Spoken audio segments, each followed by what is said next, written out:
Motivation is one of the most misunderstood aspects of leadership.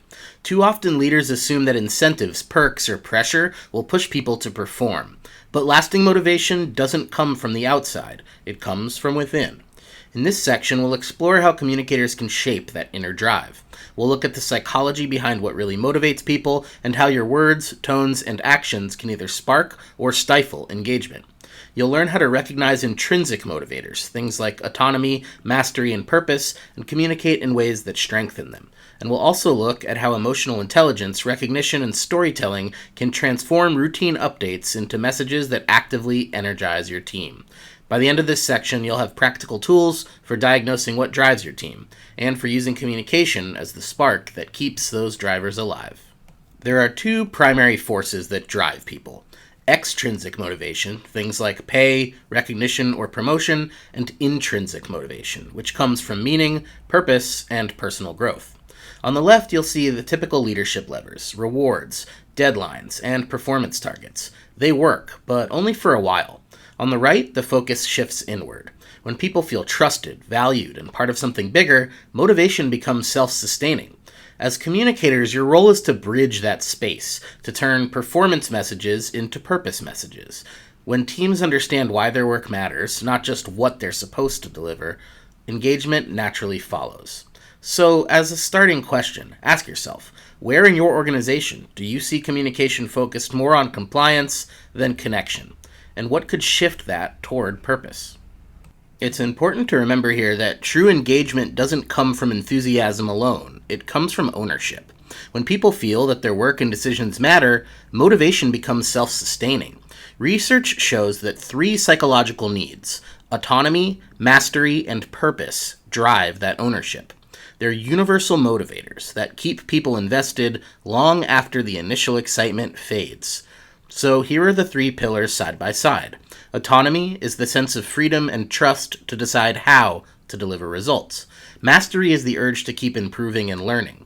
Purpose is the belief that your work contributes to something meaningful. Think of a company-wide initiative where comms gave teams a clear goal but encouraged each function to decide how to get there.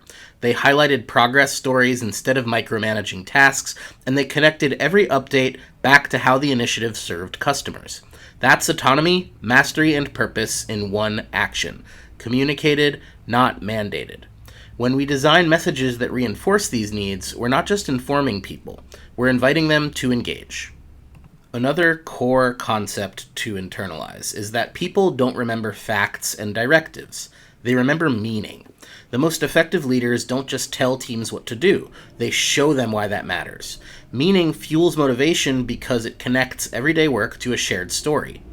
On screen, you'll see that story unfold as 3 connected layers: storytelling, shared mission, and recognition. Together, these turn communication from instruction into inspiration. Think about an internal campaign where leadership framed a major change not as a compliance update, but as part of a broader narrative. We're evolving to serve customers better.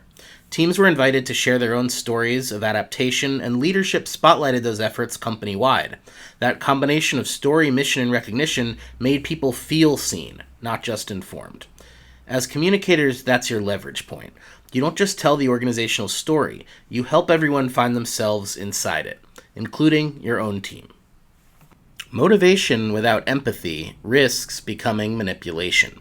The most effective leaders motivate by understanding people, not by managing them. Emotional intelligence, our ability to read others' cues, regulate our own reactions, and respond with empathy, isn't soft, it's strategic.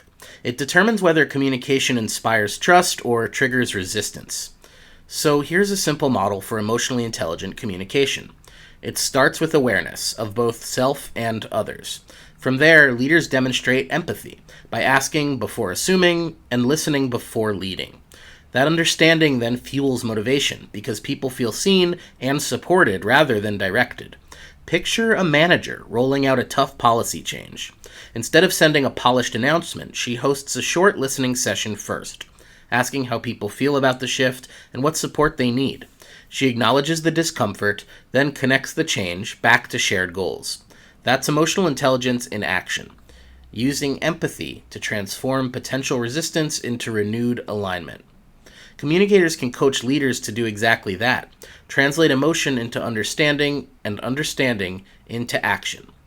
So when you think about a message that landed well, or one that didn't, how much of the difference came down to empathy?